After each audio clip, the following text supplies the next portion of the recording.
Assalamu alaikum wa rahmatullahi wa barakatuh. Alhamdulillah, thumma salatu wassalam ala rasulillah wa ala alihi wa sahbihi wa mawala, amma ba'du. Wapenzi watazamaji wa Babu Salam Online TV, bila mashaka tuko hadhi kwa nyingine tena hapa, tuko wilayani Kondoa hapa. Leo tukiwa tumepata bahati kubwa ya kutembelewa na fadhilatu Sheikh Al-Habib Sheikh Muhammad Khamis Kadidi kutoka katika mkoa wa Manyara, ambaye yeye ndio Sheikh wa mkoa wa Manyara walilahi alhamdu, akiwa katika ziara yake katika wilaya ya Kondoa na hapa akiwa katika Babu Salam Online TV. Al-Habib, karibu sana kwanza katika wilaya ya Kondoa na karibu sana Babu Salam. Leo wapenzi watazamaji watahitaji kupata mambo mazuri kutoka kwako, hasa tukiwa kumalizia katika dore hili la mwezi huu wa mfungu wa pili ambazo Al-Qada. Wengi watahitaji kwanza jitambulisha kwanza majina yako Al-Habib, ili watu waweze kukufahamu kwa umakini, la pili vile vile utueleze faida ambazo utakayoendelea kuzizungumza. Ahsantum wa shukran lakum. Assalamu alaikum wa rahmatullahi ta'ala wa barakatuh. Naitwa Muhammad Khamisi Isa al-maarufu Kadidi, shekhe wa mkoa wa Manyara wa Baraza Kuu la Islam Tanzania na mudiri wa Mahadul Hayati al-Islamia. Naam. Leo wapenzi watazamaji watapenda kusikia katika rihla yako, katika ziara yako ambako umefunga safari kuja katika wilaya hii ya Kondoa, na hasa katika mambo ya khairi, mambo ya dini. Lipi la kuambia? Alhamdulillah, tunamshukuru Mwenyezi Mungu Subhanahu wa Ta'ala kwa taufiki yake tumeweza kufika katika wilaya hii ya Kondoa. A'udhu billahi minash shaitanir rajim. Bismillahir rahmanir rahim. Inna iddatash shuhuri 'inda Allah 12 شهرا في كتاب الله يوم خلق السماوات والأرض منها 4 حرم فلا تظلموا فيهن أنفسكم. صدق الله العلي العظيم. وقال رسول الله صلى الله عليه وسلم: ما من أيام العمل الصالح فيهن أحب إلى الله من هذه الأيام العشر. قالوا يا رسول الله ولا الجهاد في سبيل الله؟ قال: ولا الجهاد في سبيل الله إلا رجل خرج بنفسه وماله فلم يرجع بذلك من شيء. حديثه متفق على صحته. Mwenyezi Mungu Subhanahu wa Ta'ala anatufahamisha kwamba hakika idadi ya miezi mbele ya Mwenyezi Mungu Subhanahu wa Ta'ala ni miezi 12. Miongoni mwa miezi 12 Mwenyezi Mungu Subhanahu wa Ta'ala, kwanza hii miezi anasema Mwenyezi Mungu kwamba ni tangu alipoiumba mbingu na ardhi. Inna iddatash shuhuri 'inda Allah 12 shahran fi kitabillah yawma khalaqa as-samawati wal ardh. Tangu alipoumba mbingu na ardhi, miezi idadi yake ni 12. Minha 4 hurumun. Miongoni mwa miezi 12 ipo miezi 4 mitakatifu. Miezi 4 mitakatifu kwa hikma yake Mwenyezi Mungu Subhanahu wa Ta'ala ameifanya ni miezi ambayo ina umuhimu wake zaidi, ina khairati zake na ina fadhila zake kubwa nyingi kabisa. Naam, miezi hiyo 4 ni mitatu imefuatana. Mitatu imefuatana. Dhul-Qa'da ni mfungo wa pili, ambapo sisi tupo siku ya mwisho kumalizia mwezi huo, na tunaelekea mwezi unaotujia hapo mbele kuanzia kesho insha Allah Ta'ala ni Dhul-Hijja, mfungo 3. Mfungo wa 3. Na baada ya mfungo 3 kuna Muharram. Hii miezi mitatu imefuatana, ni miezi mitakatifu. Mmoja kukamilisha 4 uko baina ya Jumada Thania wal Akhira na Shaaban. Na Shaaban mwezi wenyewe ni Rajab. Rajab uko baina ya miezi miwili. Tunapata kukamilisha idadi ya miezi 4. Hii miezi 4 mitakatifu Mwenyezi Mungu Subhanahu wa Ta'ala anatuambia fala tadhlimu fihinna anfusakum. Msizidhulumu katika miezi hiyo 4 mitakatifu nafsi zenu. Maana yake kwa kufanya maasi, msimuasi, mtazidhulumu nafsi zenu. Lakini kwa maana nyingine msijipunje. Msijipunje kwa sababu ni miezi ambayo kuna ofa. Tunatakiwa tuzidiriki ofa hizi ambazo Mwenyezi Mungu amezipatia. Manake matendo mema tunayofanya malipo yake ni makubwa sana. Lakini pia tusijipunje tutakapoacha kutambua thamani ya miezi hii mitakatifu, khairi zilizopo na fadhila zilizopo, tukaacha kujishughulisha na taa mbalimbali na khairi mbalimbali, tutakuwa tumejipunja. Sasa mwezi unaokuja ambapo ni kuanzia kesho ndio Dhulhijja, mfungo 3. Mfungo 3, haya masiku 10 ya mwanzo, haya ndio masiku bora katika masiku ya mwaka mzima. Katika mwaka mzima masiku bora ni haya masiku 10 ya mwanzo ya mwezi Dhulhijja, na Mwenyezi Mungu ameyaapia. Na kitu ambacho anachoapia Mwenyezi Mungu Subhanahu wa Ta'ala ni kuonyesha utukufu wa kitu hicho. Utukufu. Manake Mwenyezi Mungu anatuambia wal fajri wa layalin ashr. Mwenyezi Mungu ameapia wakati wa alfajiri na akayaapia haya masiku 10 ya mwanzo ya mwezi Dhulhijja, mfungo 3, ambayo yanaanzia kesho. Nini cha kufanya? Bwana Mtume sallallahu alaihi wa alihi wasallam atuambia ma min ayamin al-amalu salih ahabbu ila Allah fihinna min hadhihi al-ayam al-ashr. Hakuna masiku ambayo matendo mema anayotenda mja wa Mwenyezi Mungu Subhanahu wa Ta'ala yanapendeza mno, kwa maana yanapendwa zaidi na Mwenyezi Mungu Subhanahu wa Ta'ala kuliko yale matendo mema yanayotendwa katika masiku haya 10 ya mwanzo ya mwezi Dhulhijja.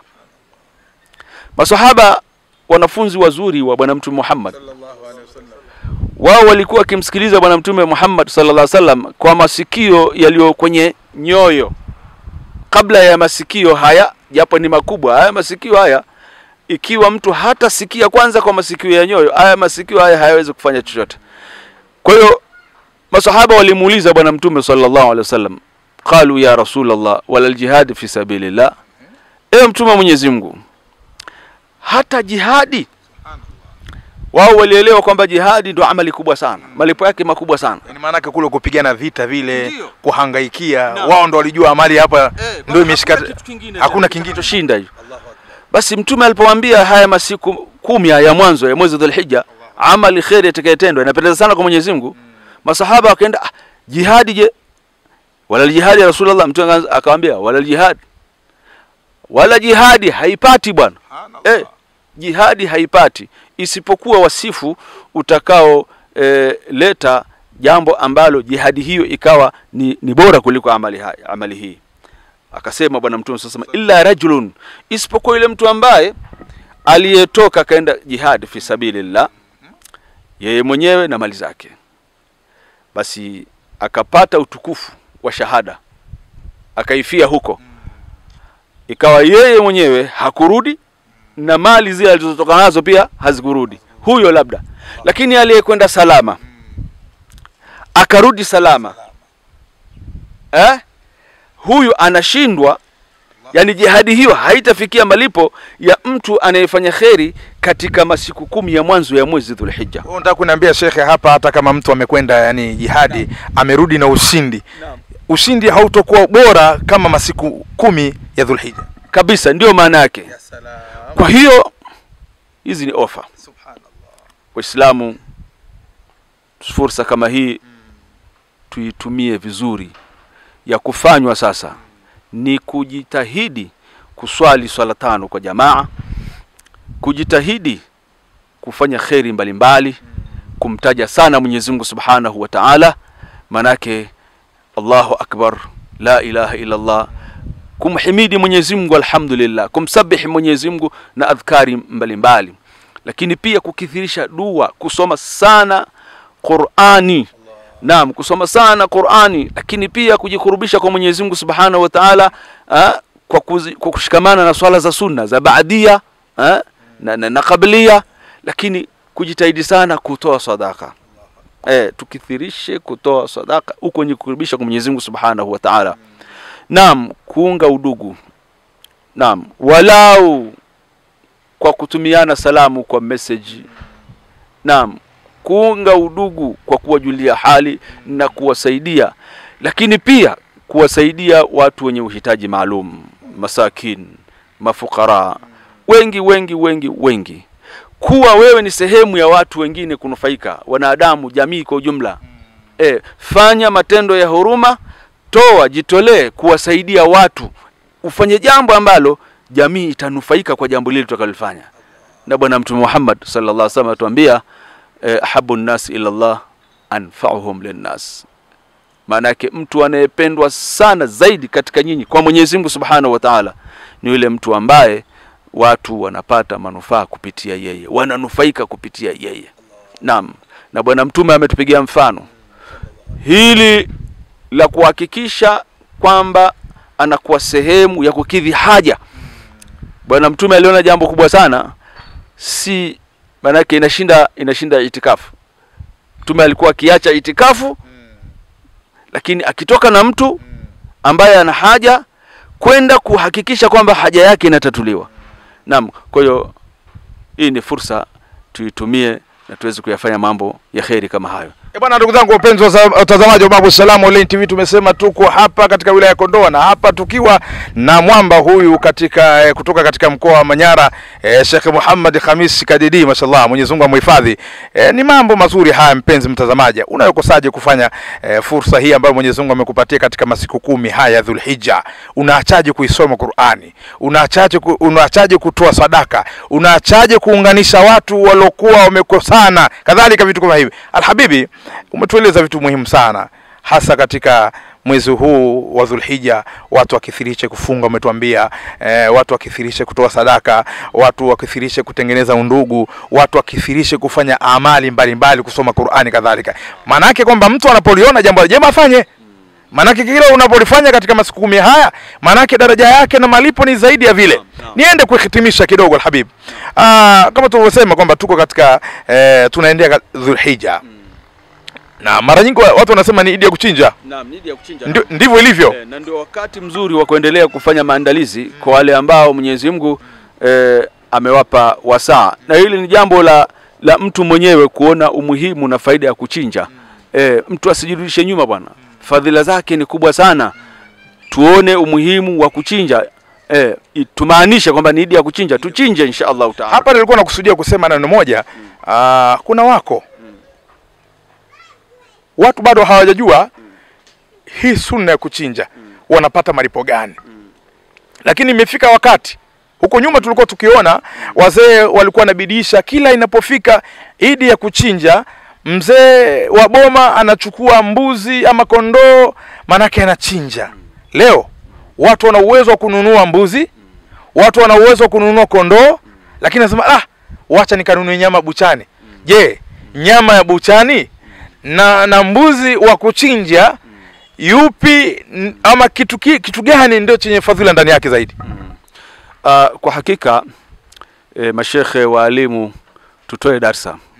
Tatizo ni elimu. Watu hawana uelewa.